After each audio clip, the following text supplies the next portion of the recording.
Assalamualaikum warahmatullahi wabarakatuh. Perkenalkan, nama saya Raden Siti Safira, NIM 11920500080,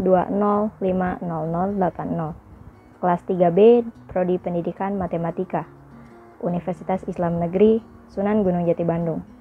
Di sini saya akan sedikit menjelaskan materi mengenai elektrokimia untuk memenuhi tugas akhir semester mata kuliah kimia dasar. Baik, kita mulai aja mengenai materi elektrokimia. Apa sih elektrokimia? Nah, elektrokimia merupakan bagian dari materi dalam pengertian kimia dasar yang berhubungan dengan listrik dan reaksi kimia.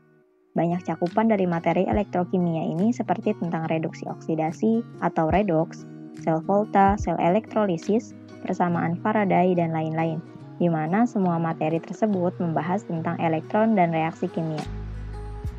Kemudian, apa sih pengertian elektrokimia? Elektrokimia adalah cabang ilmu kimia yang mempelajari tentang hubungan antara pergerakan elektron dengan suatu reaksi kimia. Nah, elektrokimia juga termasuk ke dalam sub ilmu kimia fisika.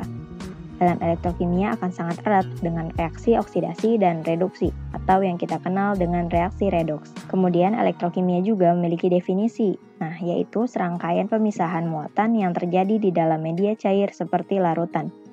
Pemisahan larutan homogen dengan elektrokimia menerapkan prinsip dari reaksi oksidasi dan reaksi di mana salah satu zat dipisahkan nantinya akan mengalami pengendapan menjadi bentuk padatan, sehingga dapat dipisahkan dari larutannya. Kemudian dalam elektrokimia juga melibatkan dua buah elektroda penghantar, yaitu anoda dan katoda. Kita lanjut.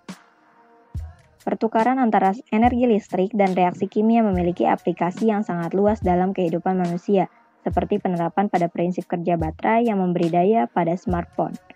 Menggunakan pada baterai juga menerapkan reaksi redoks, di mana oksigen sehingga menyebabkan hilangnya satu atau lebih elektron pada satu spesies kimia, sedangkan reduksi adalah penambahan satu atau lebih elektron dalam satu spesies kimia.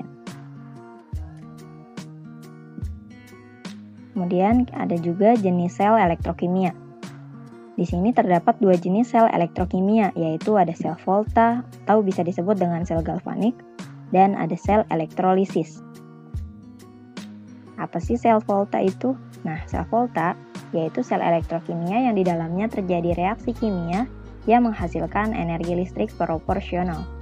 Kemudian apa sih sel elektrolisis?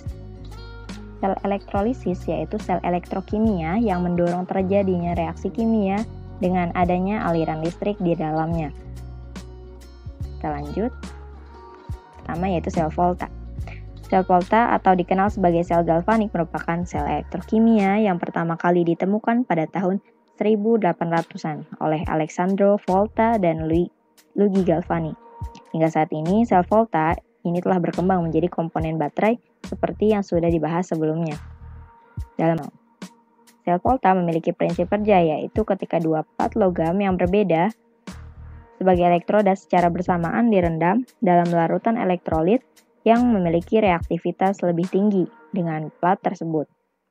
Maka, hal ini akan menyebabkan ion logam di dalamnya larut sebagai ion bermuatan positif dan meninggalkan elektron bebas pada plat. Oleh karena itu, plat logam menjadi bermuatan negatif. Berikut ini merupakan contoh penerapan sel volta. Gambar tersebut menunjukkan sel volta sederhana di mana asam sulfat HSO4 menjadi larutan elektrolit dalam reaksi tersebut, sedangkan dua logam sebagai elektroda yaitu zinc dan juga tembaga. Kedua elektroda tersebut dihubungkan dengan sebuah konduktor yang terdapat lampu untuk membuktikan keberadaan alur listrik.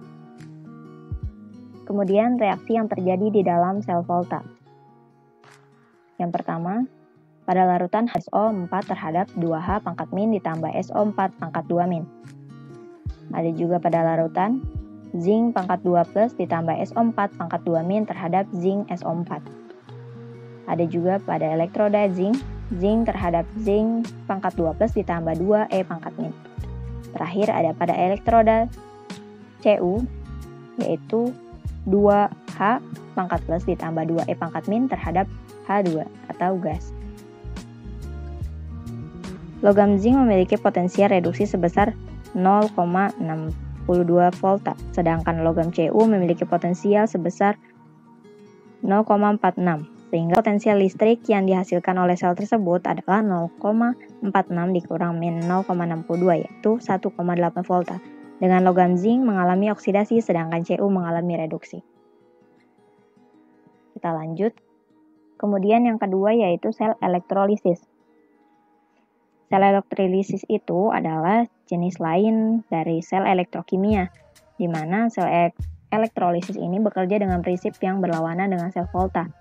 Sel elektrolisis merupakan sel elektrokimia yang mendorong terjadinya reaksi kimia dengan adanya aliran listrik di dalamnya.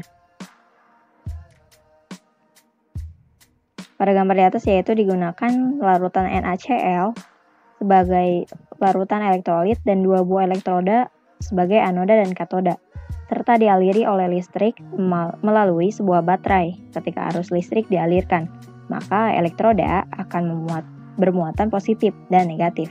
Elektroda positif akan menarik ion Cl pangkat min dalam larutan, sedangkan elektroda negatif akan menarik ion Na pangkat plus dalam larutan NaCl. Kita lanjut dari yang terjadi di dalam sel elektrolisis. Jadi yang pertama pada katoda yaitu Na pangkat plus ditambah E pangkat min terhadap Na. Yang terjadi endapan. Kemudian ada pada anoda 2 Cl pangkat min terhadap plus Cl2 ditambah E pangkat min. Total reaksi yaitu 2 NaCl terhadap 2 Na padat plus Cl2 sehingga menjadi gas. Kemudian ada perbedaan sel Volta dan di sini ada perbedaan sel Volta dan sel elektrolisis. Nah, dari sel Volta yang pertama, reaksinya menghasilkan energi listrik. Yang kedua, digunakan dua elektroda logam berbeda. Yang ketiga, ada bermuatan negatif, katoda bermuatan positif. Yang keempat, reaksi spontan. Kemudian dari sel elektrolisis tersendiri, yaitu yang pertama, energi listrik menghasilkan reaksi kimia. Yang kedua, digunakan dua elektroda inert yang sama. Ketiga, anoda bermuatan positif, katoda bermuatan negatif. Reaksi tidak spontan. Kita lanjut. Kemudian ada hukum Faraday. Hukum Faraday yang pertama menyatakan bahwa massa suatu zat yang diendapkan atau dibebaskan di setiap elektroda berbanding lurus dengan jumlah muatan yang terlibat.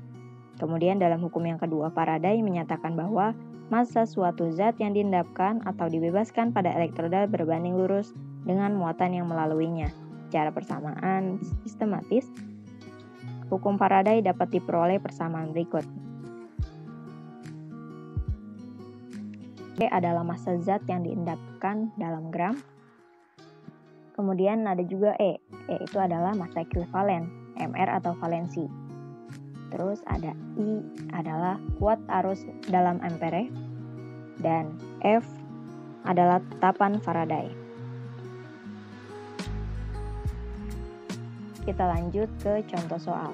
Di sini pertanyaannya adalah, jika listrik sebesar 2,75A digunakan dalam elektrolisis larutan tembaga sulfat, maka berapa lama waktu yang diperlukan untuk menghasilkan endapan pada padatan tembaga sebesar 10,47 gram?